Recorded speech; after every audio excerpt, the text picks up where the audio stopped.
mostra Deus dizendo, haja. Todo o capítulo 1, os irmãos vão ver a criação pelo poder da palavra. E quando termina o capítulo 1, a Bíblia diz que viu Deus que era bom e descansou. Então a terra estava toda preparada, a terra estava toda organizada, decorada, preparada. Aí vem o capítulo 2. A terra com tanta delícia agora, maravilhas, que o próprio Deus disse que viu e era bom, mas faltava o melhor, o ser humano. O ser humano faltava um adorador, faltava o máximo, o ápice da criação. Então, a criação do ser humano é a única que Deus vai usar recursos materiais e matéria-prima no contexto da criação. A Bíblia diz que do pó da terra Deus formou o homem. Vejam que ele usa matéria-prima e recursos naturais.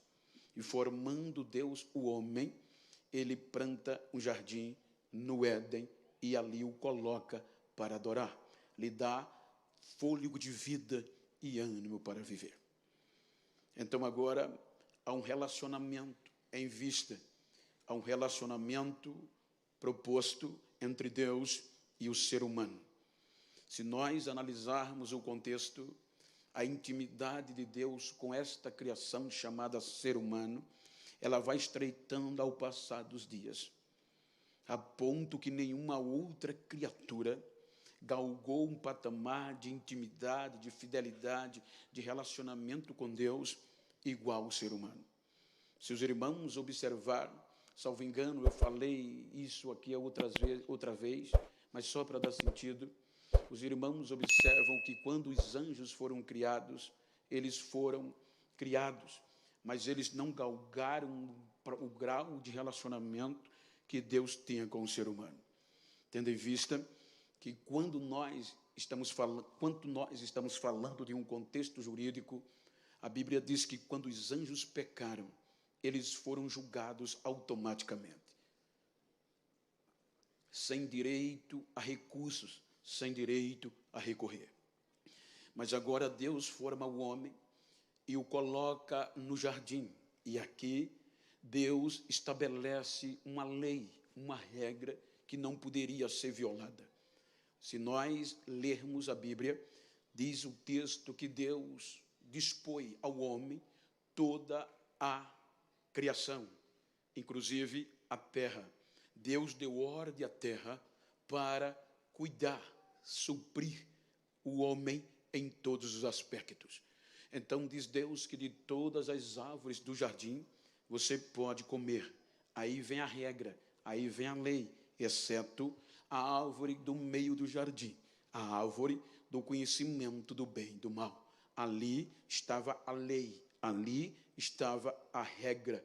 A Bíblia fala que o homem, o ser humano, vai desenvolvendo cada vez mais o relacionamento, a ponto que Deus entrega a ele todas as demais criações. Por exemplo, Deus chama-o para uma conversa e diz a ele, coloca o nome aí nisto que eu criei. Vejam que não foi Deus que deu nome à criação, mas o homem. A Bíblia fala, e obviamente antes da criação, que Deus chamou águas, os montões de mares, possam cerca de terra. Mas no contexto vida, Deus deu direito ao homem. Então a Bíblia diz que tudo quanto o homem nomeou, assim foi. Olha o tamanho da confiança, do relacionamento e a altura que Deus elevou o ser humano diante dos animais silvestres, dos animais, das bestas, dos mais profundo abismo, tudo Deus submeteu ao homem. Então, este relacionamento estreita, este relacionamento é tamanho que, se os irmãos perceber, a Bíblia fala que quando Deus descia para o culto, para o jardim, para a igreja, nem precisava o homem o ver, já percebia pelo barulho de seus pés. Ora, quando nós podemos identificar alguém pelo barulho dos passos, não precisa dizer mais nada. A gente tem um relacionamento íntimo. Por exemplo, se eu pegar o meu celular aqui, se eu ligar para o pastor Júlio, eu não vou saber como ele vai me responder. Mas se eu ligar para minha esposa, eu já sei como ela vai dizer: oi, meu bem. Isso eu já sei de cor, por conta do relacionamento que a gente tem. Então, havia um relacionamento estreito entre Deus e o homem. Portanto, os irmãos hão de convir que a Bíblia disse que o mal, Satanás, vem para dialogar com Eva. E no diálogo, ele vai propor o mesmo motivo que o derrubou, que o cortou do relacionamento com Deus. Então, ele pergunta: foi assim que Deus falou, que de toda árvore, ou que vocês não podem comer da árvore do jardim? Olha o contexto geral. A Bíblia diz que Deus é tão bom que toda árvore do jardim era boa de se comer e boa e linda de se ver. Então, a única que era a lei e a regra, aí a mulher diz: não, ele diz que de todas as árvores a gente pode comer, mas menos a do meio do jardim, que é o conhecimento do bem e do mal. Então, Satanás responde dizendo: não, não é assim, porque vocês não morrerão se comer. Deus disse que morreria, mas não é. Mas qual é o motivo? Aí Satanás diz: é porque ele sabe que no dia que vocês comer, serão iguais a ele. E se nós analisarmos, Lúcifer foi expulso, foi extinto do céu, a terça parte de anjo, por este princípio: subirei e serei igual ao Altíssimo. Então, por este mesmo motivo, ele foi julgado, condenado, sem direito a recorrer. Então, quando ele vai dialogar com Eva, ele propõe o mesmo erro, o mesmo crime, o mesmo delito que ele cometeu. Então, veja que a proposta foi tão boa que Eva, além de ceder, convenceu Adão. A gente acha normal, mas veja que a pressão carnal foi tamanha, e hora que eles não tinham a pressão do pecado como hoje, era só uma regra. Então, que ela conseguiu convencer Adão, sabendo que a relação com este Deus ia ser cortada, a ceder. Então, Adão cede e comete um delito. Comete um delito grave. Ele rompe a lei, ele quebra a regra, ele come da árvore que não podia. Então, veja que Deus vem para o culto, Deus vem ser adorado, mas quando Deus vem, a igreja está vazia, e o homem e a mulher já não estavam mais, porque os seus olhos se abriram, e quando os olhos se abriram, se tornaram conhecedores do bem e do mal. O homem agora é como um de nós, conhecendo o bem e o mal. Então Deus vem e pergunta. Veja que Deus não acusa, veja que Deus não lança, Deus questiona: o que houve? Cadê você? Então o homem confessa o próprio delito. Então ele agora se torna réu, confesso, e réu convicto, querendo transferir a responsabilidade. A mulher que tu me deste me enganou e eu cometi um delito. Então veja que Deus passa e refaz. Mas eu não disse a você, eu não orientei a você, mas aí o homem transfere a responsabilidade. Então, aqui vem a petição. Me permita, os advogados, sou leigo, mas estudo um pouco por fora.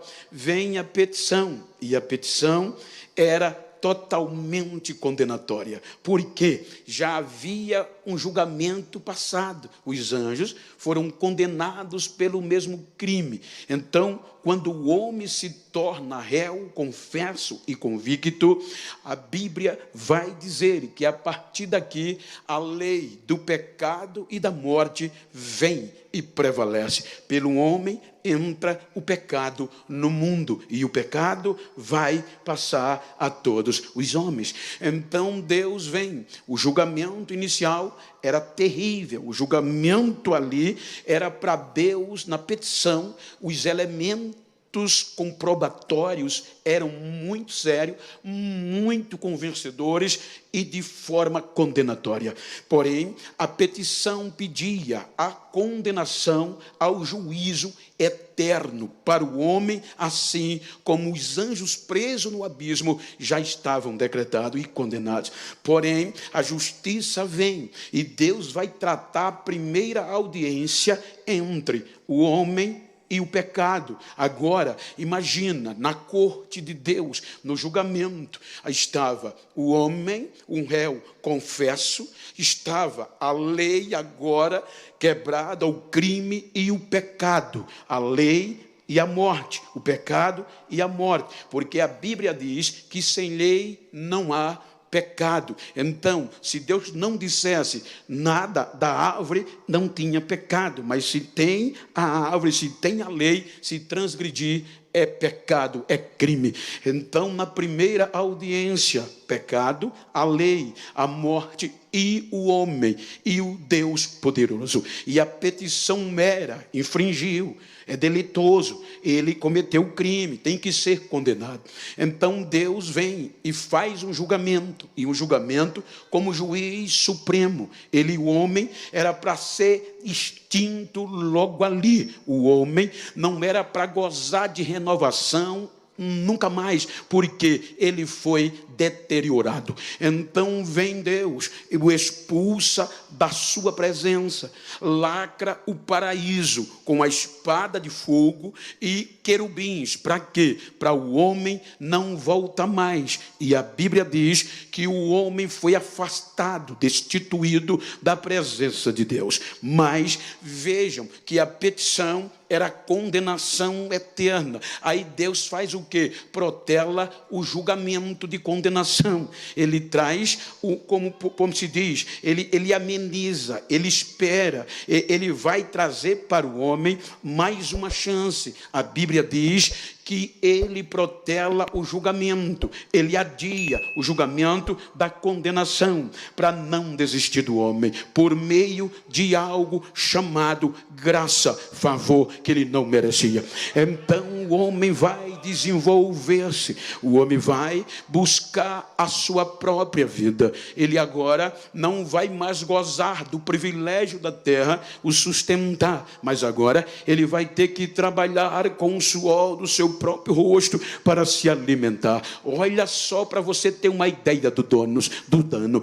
Quando vem Enos, a Bíblia diz que houve um princípio de reação. Está escrito, nos dias de Enos voltaram a buscar o Senhor, mas a lei do pecado e da morte prevaleceu sobre eles. Aí vem o capítulo 6 do Gênesis. Então vem uma nova audiência. Para quê? Para Deus ver se o homem havia melhorado, se o homem havia se dado um jeito de retornar. Mas quando Deus vem na segunda audiência do capítulo 6, a Bíblia diz que foi pior ainda, porque agora não é mais um casal, agora é uma geração. Veja que a Bíblia diz degradação geral, está no total do gênero humano. Ninguém escapou da lei da morte e do pecado. Portanto, o julgamento tinha que ser ali daquela geração. O ser humano, a nossa história era para acabar ali, deteriorado no todo, não era para ter renovação. Então Deus diz, me arrependo. Veja o teor desta palavra. Está escrito, a gente lê, mas imagina um pai dizer para um filho, eu me arrependi de haver gerado você. Olha que desprezo e que dor. Então Deus olha para aquele homem que tinha um relacionamento estreito e quebrou, porque partiu do homem a quebra, e diz, me arrependi de o haver feito.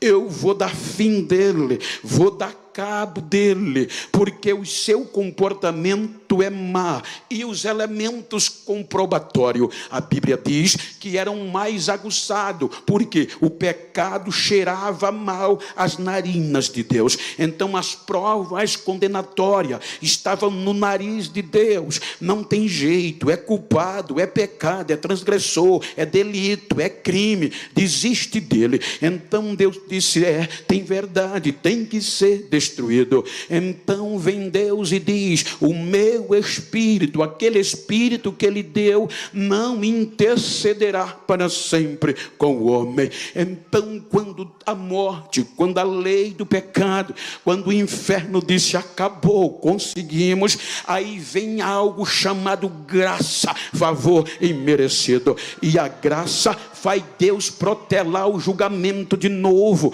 porque vem a condenação, vem o dilúvio, e mais Deus diz que Noé achou graça aos olhos de Deus. Veja que pela graça ele não era perfeito, porque graça é favor que não merece, mas Deus diz, vou preservar, vou protelar, vou dar mais oportunidade para ele se renovar. Aí vem o dilúvio, capítulo 6 e 7, passa o tempo, toda a terra é coberta pelas águas, a destruição vem, mas o homem como principal e os animais são preservados. Então vem o capítulo 8, passam meses, passa um ano e pouco, aí diz a Bíblia, lembrou Deus de Noé. Quando Deus lembra de Noé, ele manda as águas baixarem de novo, pela segunda vez. A primeira foi quando as águas minguaram na criação.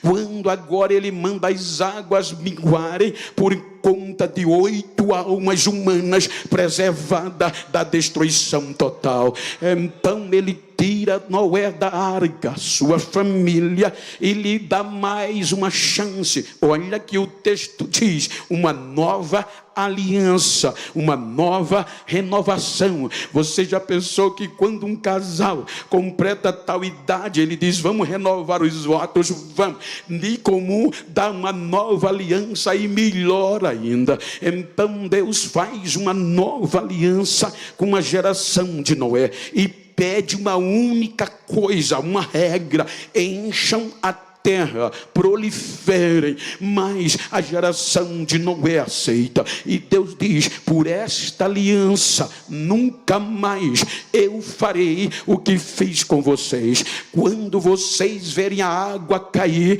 o arco-íris vai aparecer, e quando ele aparecer, você vai lembrar que eu não me esqueci da aliança que fiz. Então não importa como estão te tratando, como você chegou aqui, olha para quem está ao teu lado e diz a ele, quando alguém pensar, diga, quando alguém pensar que você está esquecido, que você foi jogado fora, que você foi abandonado, e vem a vontade de desistir, enche a boca de água, mas enche e sopra com força. Quando você soprar, você vai ver o arco-íris, você vai lembrar, Deus não esqueceu da aliança que fez comigo, ainda está de pé.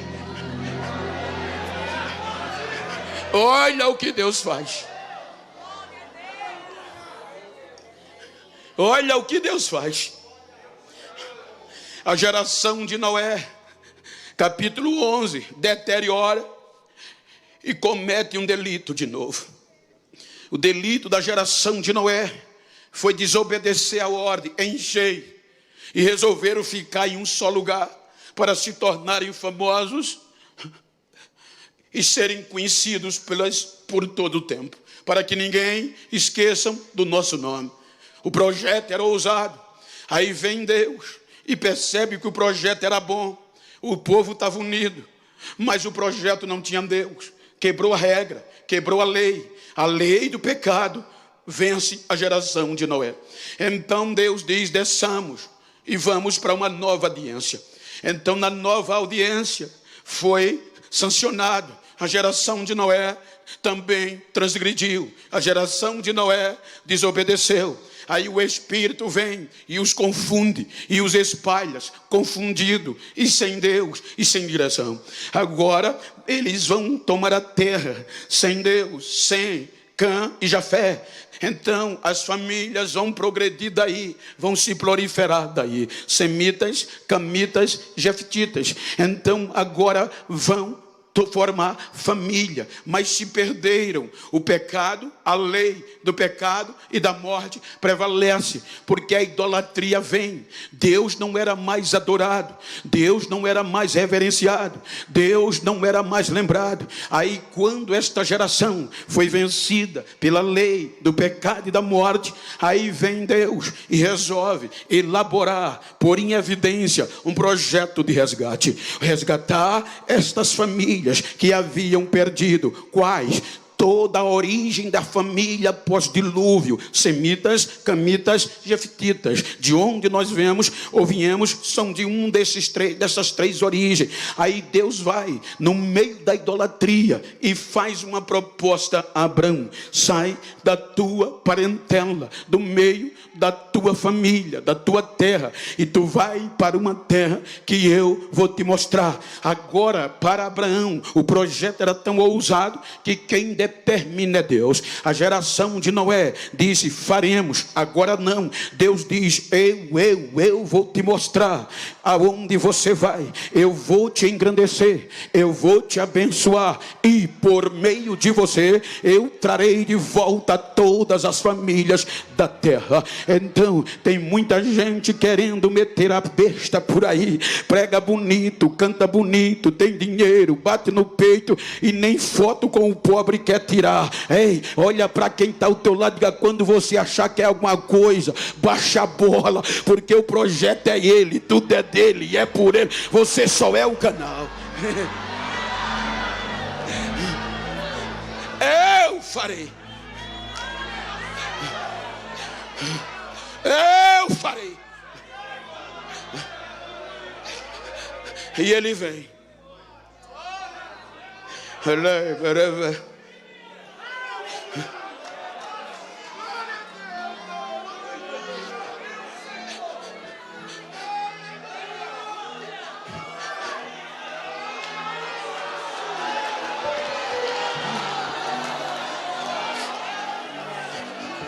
Por meio de Abraão, o maior projeto espiritual do Velho Testamento.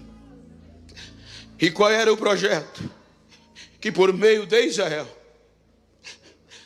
todas as famílias da terra se reconciliassem com Deus. E qual era o objetivo? A lei do pecado e a morte teria que ser aniquilada. Veja que Deus trata Israel como nunca tratou o ser humano. Você vai ver o relacionamento de Deus para com Israel mais íntimo se nós analisarmos o contexto de Adão e transliterar para o contexto de Israel, onde a lei do pecado e a morte já habitava. O relacionamento de Deus com Israel era o máximo da intimidade. Tu és a menina dos meus olhos, eu nunca te deixarei. Por mais que nós amemos a nossa esposa ou namorada, nós nunca teríamos a ousadia e nem a capacidade de expressar um sentimento de amor tamanho como Deus usou para com Israel. No meio do caos, ele disse um princípio de possibilidade, remoto, mas um princípio. Pode uma mãe esquecer do filho que mama, aquele filho que ela gerou no seu ventre, e ela não venha se compadecer dele? Ou seja, pode uma mãe ver o filho pedindo para mamar e ela fazer de conta que não está ouvindo? Até pode, mas eu, ó Israel, nunca vou abandonar, nunca vou esquecer, nunca vou deixar você sem provisão.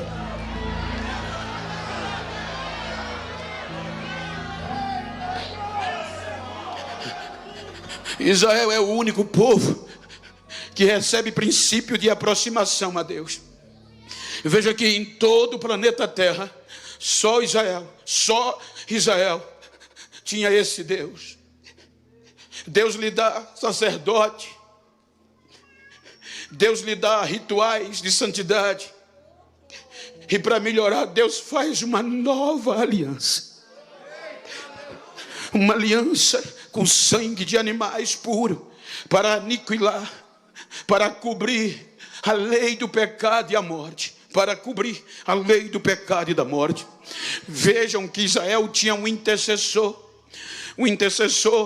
que ele uma vez por ano entrava no santuário, e por meio do incenso subia em cheiro a Deus. E agora aquele incenso estava substituindo, estava cobrindo aquela acusação do pecado da geração de Adão, que cheirava mal às narinas de Deus. Agora só Israel produzia um incenso que cheirava como um cheiro suave às narinas de Deus. Quando o cheiro chegava no céu, adiava o julgamento, porque era bom, e Deus descia na terra e a glória cobria Israel. Deus vai ensinando Israel, Deus vai amando Israel, mas a lei do pecado vem. Deus dá lei. Veja que Deus, por meio de Moisés, tem a lei de Moisés, em qual os judeus se baseavam para não transgredir. A regra agora era a lei de Moisés vencer a lei do pecado e da morte. Mas a lei de Moisés, baseada no sangue de animais, com base na prata e no ouro, não foi suficiente para vencer a lei do pecado e da morte. E quando a lei do pecado e da morte prevalecia, o risco de uma nova audiência estava breve e eminente. Então, quando a lei do pecado e da morte insiste, a lei de Moisés adoece. Nós lemos, a lei de Moisés é ferida e cede, e o pecado vem. Então Israel peca, Israel transgride. Aí o inferno, a lei da morte e do pecado, pede uma nova audiência, e a audiência era com a mesma prova. O incenso não subia, mas o pecado subia. Aí Deus manda Isaías para protelar a audiência. Isaías, o povo está me honrando com os lábios, mas o coração está longe de mim. Isaías, diga a este povo que volte a mim, e eu voltarei a ele. Isaías, diga que eu não me esqueci deles. Se eu operar, Isaías, ninguém vai poder impedir. Diga a eles que eu estendo as minhas mãos, os meus ouvidos estão atentos e os meus olhos, diga que volte. Mas Israel não quis voltar. O pecado chega, aí a audiência vem. O único meio, o único projeto de alcançar o ser humano foi afetado pela lei do pecado e da morte. Olha o investimento de Deus. Aí a audiência foi protelada. Deus manda Jeremias, mas Israel não vem. Então a petição vem, condenação, já tem jurisdição, é o mesmo crime, porque o Senhor está adiando. Aí Deus diz, vou puni-los para ficar sem justiça, e mandou Israel para o cativeiro. Adiou o julgamento. Ele trouxe umas sanções comunitárias, se fosse usar o termo hoje. Ele vai cumprir um período de 70 anos no cativeiro. Mas eu não vou desistir. Eu vou investir de novo. 70 anos se passam.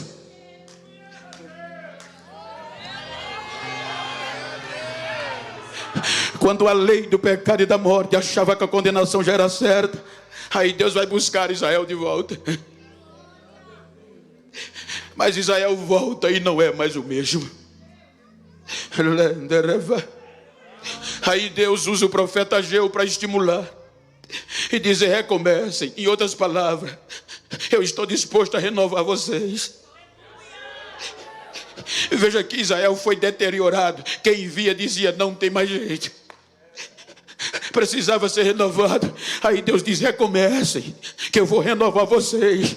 Eu prometo a vocês que a glória da segunda casa vai ser primeiro. A glória do recomeço vai ser maior do que quando era. Recomecem. Israel recomeça, mas não consegue vencer a lei do pecado e da morte. Se você olhar a mensagem de Malaquias, Zacarias, é só reclamação. Como foi dito aqui, porque até as ofertas que eles davam era desobediência, porque agora eles não traziam mais ofertas perfeitas, com excelência. Agora era animal aleijado e cego. E quando Deus reclamava, eles diziam: e por que Deus está bravo com a gente? Aí Deus diz por meio do profeta: vocês dizem que eu estou zangado com vocês, mas vocês dizem que um pai merece respeito e o seu senhor merece honra. O pai merece honra, o senhor respeito. Então, se eu sou pai, onde está o meu respeito? Se eu sou senhor, onde está a minha honra? As ofertas que vocês estão trazendo são de animais cegos e aleijados. Vocês estão dando oferta melhor para o governador de vocês do que a mim. Vá oferecer o que vocês oferecem a mim ao governador, ver se ele quer. Mas Israel não melhorou. Aí agora vem o julgamento, o silêncio.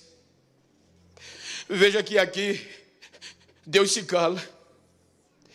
Os elementos comprobatórios eram tão fortes da nossa condenação, porque o único projeto agora que Deus levantou de forma espiritual para nos reconciliar com Ele, a lei do pecado e da morte venceu.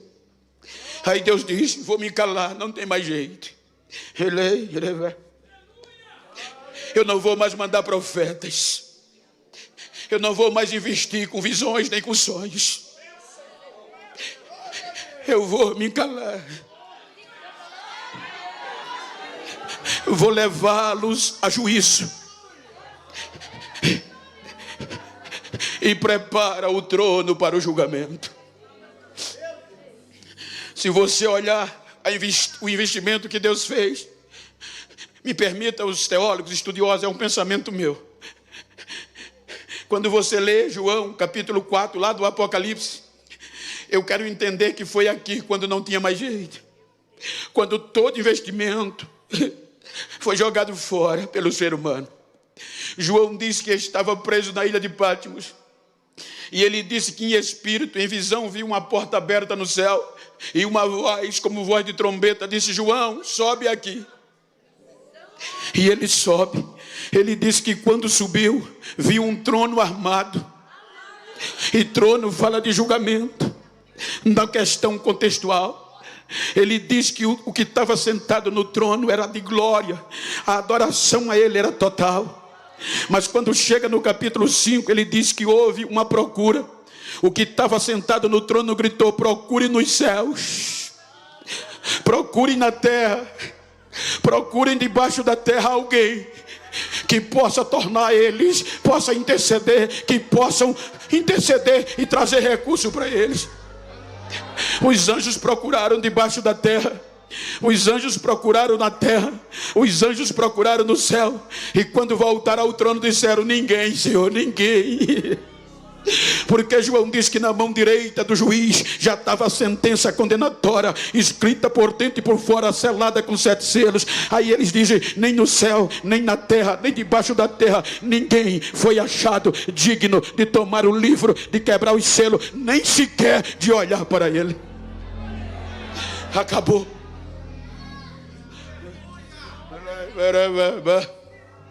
Me permita fazer uma recapitulação, possivelmente você já, mas só eu estou falando do preço desta, que nós não temos motivos para desistir. Se você olhar o protelar do julgamento, a gente se assusta, porque a Bíblia diz que pelo homem entrou o pecado, e o pecado passou a todos, pela lei do pecado e da morte. Então veja que pelo Adão era para a gente ser destruído, mas a Bíblia diz que Adão gerou Sete, e Sete gerou Enos. No dia de Enos houve um recomeço, invocar o nome do Senhor. Mas a lei do pecado e da morte vem e vence. Mas a Bíblia diz que Enos gera Cainã. Cainã, esse investimento de Deus no recomeço do ser humano, na renovação.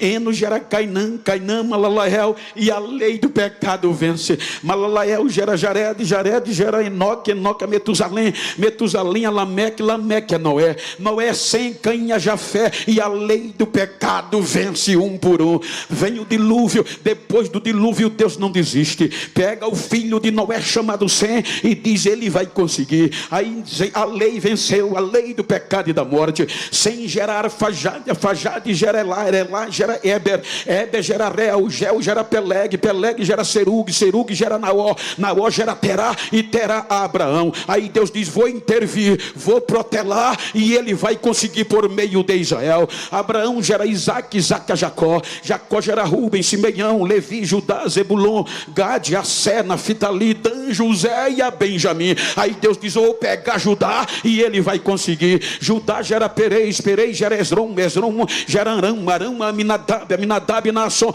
Tudo, e Deus protelando. Naasson a Salmão, Salmão a Boaz, Boaz a Obed, Obed a Jessé, Jessé a Davi. Aí diz Deus: achei um segundo o meu coração, agora vai. A Bíblia diz que Davi gera Salomão, porque a lei do pecado e da morte venceu a Davi. Davi gera Salomão, Salomão a Roboão, Roboão gera Abias, Abias gera Asa, Asa Jeosafá, Jeosafá gera Jorão, Jorão gera Uzia, Uzia Jotão, Jotão gera Acais e Acais Ezequias, Ezequias Manassés, Manassés a Zogia, Josias a Amon e Amon a Jeconias. E Deus protelando já vai para o cativeiro. Acabou. Aí Deus protela o julgamento, 70 anos. Aí diz Mateus: depois do cativeiro, Salatiel gerou a Zorobabel, Zorobabel gerou a Abiúde, Abiúde gerou Eliaquim, Eliaquim gerou Azó, Azó gerou a Zadok, Zadok gerou Aquim, Aquim gerou Eliúde, Eliúde gerou a Matã, Matã gerou a Jacó, Jacó gerou a José,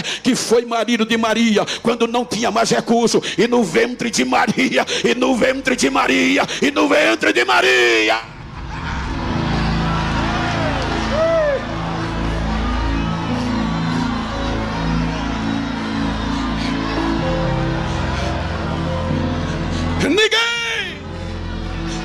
ninguém foi achado digno. A lei do pecado e da morte, o inferno dizia: acabou, condenação.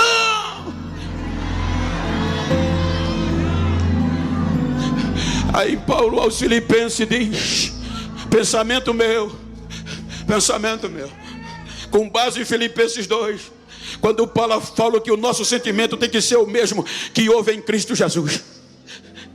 Aí surge uma voz, quando o trono já estava pronto, quando a condenação já estava explícita, quando ninguém foi digno, a condenação veio, e a sentença era a morte eterna para todos os seres humanos.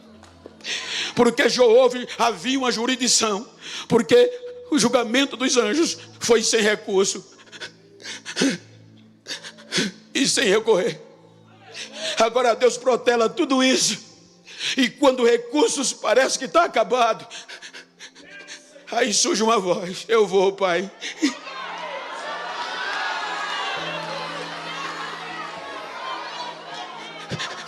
Veja se você vai ter motivo para desistir. Mas você é Deus. Eu não me importo. Eu não vou tomar o direito de ser igual a Deus. Mas vai ser humilhante. Não tem problema, Pai, eu vou. Você vai se tornar servo como eles, homem. Tem problema não, Pai. Eu estou disposto a me despir da minha glória e vou descer, vou me humilhar, vou tornar a forma de homem e vou trazê-los de volta para o Senhor. Eu vou trazê-los de volta, vou pagar a sentença, Pai. Ei, maravilha.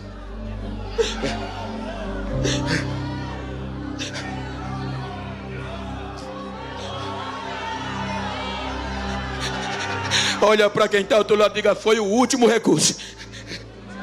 Por causa de você, ele se despiu da sua glória, tomou a forma de homem e desceu para pagar a minha culpa e a sua, para ser condenado por causa de mim e de você.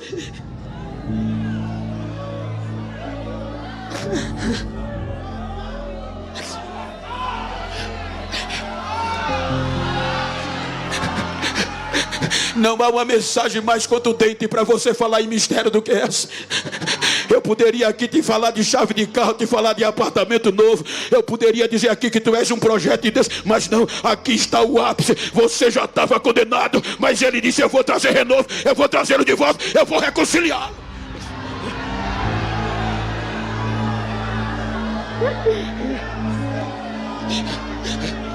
Por isso que aí Paulo, escrevendo a região da Galácia, capítulo 4, ele diz: cumprindo a plenitude dos tempos, Beto, Deus enviou o que? Seu filho, nascido de mulher, nascido debaixo da lei, para resgatar todos que estavam condenados pela lei. Ele vem, e ele vem pelo o contexto bíblico para um objetivo lógico. Veio para os que eram seus. Israel, o projeto. Veja que quando aquela mulher Ciro-Fenícia o procurou, ele bateu na lata, foi taxativo: filha, eu fui enviado só para um objetivo. Qual? Restaurar as ovelhas perdidas da casa de Israel. Mas Israel rejeitou. Paulo, no capítulo 10 aos Romanos, diz que Israel rejeitou a justiça de Deus. Quando Israel rejeitou, o projeto missionário rejeitou, aí a morte, a lei do pecado e da morte dizia: está vendo, tem jeito mais não. O que é que o Senhor vai fazer agora? Já estão condenados. Paulo diz que nós já estávamos mortos, sem Deus no mundo, sem Pai, sem Cristo e sem aliança com Israel. Aí ele diz: eu vou adotar.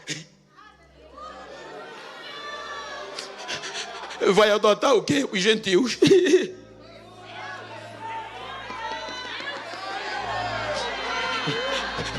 Aí a lei do pecado e da morte diz: mas para adotar tem burocracia e tem um alto preço. Eu pago. E há quem diga que os adotados, muita maioria, em muitos casos, é mais amado do que os próprios filhos. Os amados são tratados com mais xodó, os adotados. Israel rejeitou. O massacre, em síntese, o leva à cruz. Veja que o princípio da condenação era fatal, porque a condenação era minha, era sua. Então eles usaram o quê? O princípio da lei do pecado, porque eles usaram o princípio de Deuteronômio 21, 22 e 23. Olha o que está escrito lá: se alguém entre vocês, isso foi Deus falando, cometer pecado e vocês o crucificarem, o corpo dele tem que ser tirado da cruz no mesmo dia, porque ele é maldito de Deus. E sendo ele maldito de Deus, se não tirar o corpo, a terra de vocês será maldita. Então o princípio lógico, segundo a religião, segundo a lei de Moisés, era que todo aquele que fosse crucificado, e para a religião, para o inferno, ele cometeu pecado. Por isso que o crucificaram, porque o tinham como pecador, transgressor, insurgente, perturbador da ordem pública. Então disseram: está na lei, vamos torná-lo maldito. Então crucificam como que fosse pecador. Usaram o contexto regente, a lei romana. Crucificação é o ápice da humilhação. Então, quando pendurá-lo na cruz, ele foi pendurado como pecador. Ou seja, na ótica da religião, na ótica dos homens, na ótica do julgamento terrestre, ele cometeu pecado. Então levaram ele para a cruz e o crucificaram. Vejam que o massacre foi tão grande que ninguém ousou defendê-lo, e quem queria não tinha coragem. Então, para piorar a esperança, 3 horas da tarde, dilacerado o seu corpo, o sangue correndo, corpo perfurado, o tecido mutilado, ele morre como qualquer ser humano. Quando ele morre, ele grita que entrega o seu espírito. Então, para cumprir Deuteronômio 21, 22 e 23, é pecador crucificado. O corpo tem que ser tirado ainda hoje. Vejam que entra José e Nicodemos e tira o corpo dele da da cruz, para piorar a situação do julgamento, o sepultam e fecham o sepulcro com a pedra, como qualquer ser humano. Então, pela lógica natural, ele estava morto, sepultado, enterrado e acabou. Por isso que a esperança foi embora. Porém, pela lógica da anatomia, a putrefação, a decomposição no estado do corpo de um pecador ia no máximo 9 a 12 horas. Isso implica dizer que de 9 a 12 horas o corpo dele ia começar a feder e decompor. Só que agora estava lá no túmulo ele, a morte, esperando o corpo apodrecer. Dá 12 horas e o corpo não fede. Dá 24 horas e a putrefação não entra.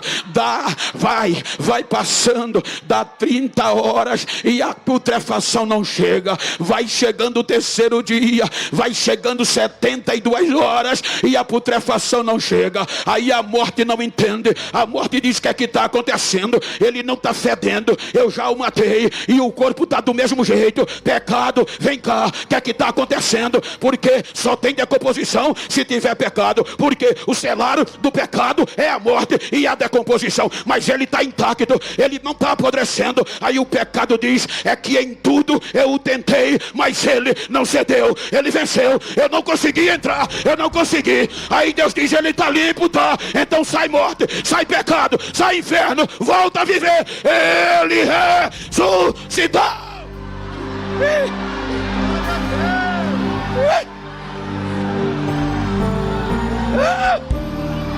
Olha para quem está ao teu lado e diga: vou sair renovado. Ele está vivo, ele está vivo, ele está vivo, ele está vivo.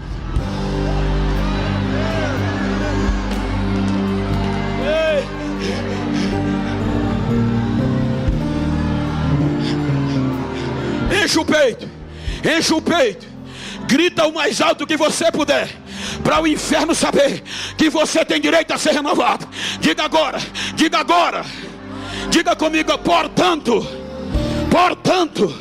agora nenhuma condenação a mais para quem está em Cristo Jesus, que não anda segundo a carne, mas o Espírito, porque a lei do Espírito de vida em Cristo Jesus me libertou da lei do pecado e da morte. Sou livre, sou livre, sou livre, sou livre.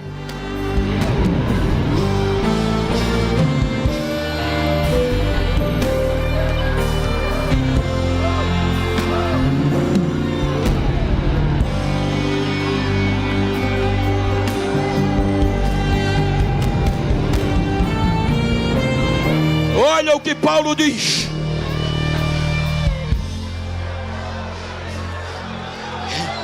Olha o que Paulo diz aos Coríntios. Quando tentaram tirar até a esperança do arrebatamento. Aí Paulo diz: irmãos, capítulo 15 de Coríntios: se Cristo não ressuscitou, em vão é a nossa fé. Se Cristo não está vivo, não adianta de nada a minha pregação. Mas ele está. E uma certeza eu vou dizer a vocês: ele venceu a lei da morte e o pecado e o inferno. Ele diz: eu não quero, irmãos, eu não quero que vocês sejam ignorantes, mas eu tenho um mistério para dizer a vocês: nem todos dormiremos, mas ao toque da última trombeta, os que morreram em Cristo ressuscitarão primeiro, e depois nós que estivermos vivos seremos transformados e subiremos a nos encontrar com eles no céu, e de lá subiremos para estar para sempre com o Senhor. Aí o lindo é agora, quando ele diz: e quando, irmãos, isso que é corruptível se revestir da incorruptibilidade, isto que é mortal se revestir da imortabilidade, vai cumprir o que está escrito. Eu quero acreditar, gente, que vai ser rápido, mas o coração da gente vai subir cantando em louvor e enaltecendo esse momento. Ele usa isso aqui para estimular os irmãos que estavam desistindo. Ele diz: irmão, aí nós vamos subir cantando, na minha linguagem. Cantando o quê? Diga comigo qual é o hino. Diga: qual é o hino? Agora diz, aonde está? Olha a primeira estrofe, aonde está? Ó morte, o teu aguilhão. O aguilhão da morte é o pecado. E a força do pecado é a lei. Aonde está, inferno, a tua vitória? Mas graças a Deus por Jesus Cristo, que nos deu vitória. Portanto, diga para quem está ao seu lado, portanto, meu amado irmão, sede firme, inabalável, constante, avante na obra do Senhor. Não desista, porque há uma recompensa. Há uma recompensa.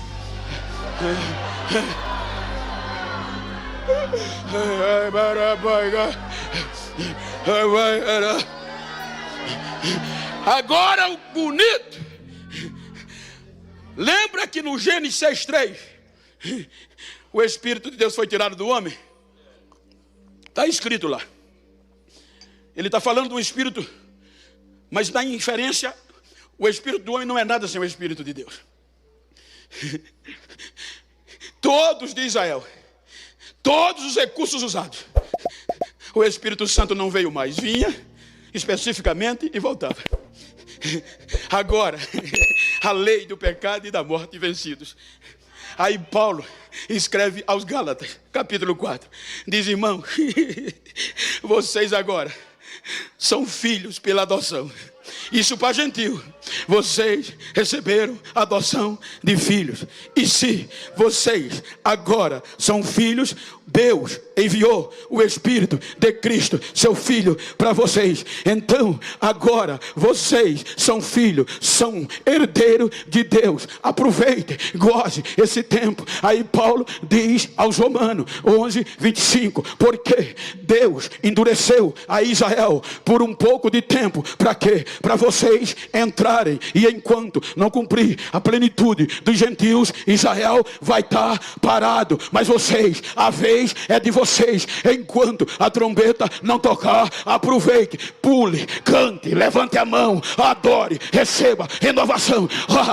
Pastor Mark, tem quem me diga, Bento, para de pular, Bento, prega devagar, Bento, não estimula tanto, é Bíblia, e se eu tenho direito, eu vou aproveitar. Não pense que eu só pulo aqui não, eu pulo no banheiro, eu pulo na sala, eu pulo no quintal, eu adoro, porque eu sou filho, vou aproveitar. Quem é filho, quem tem direito, levanta e adora.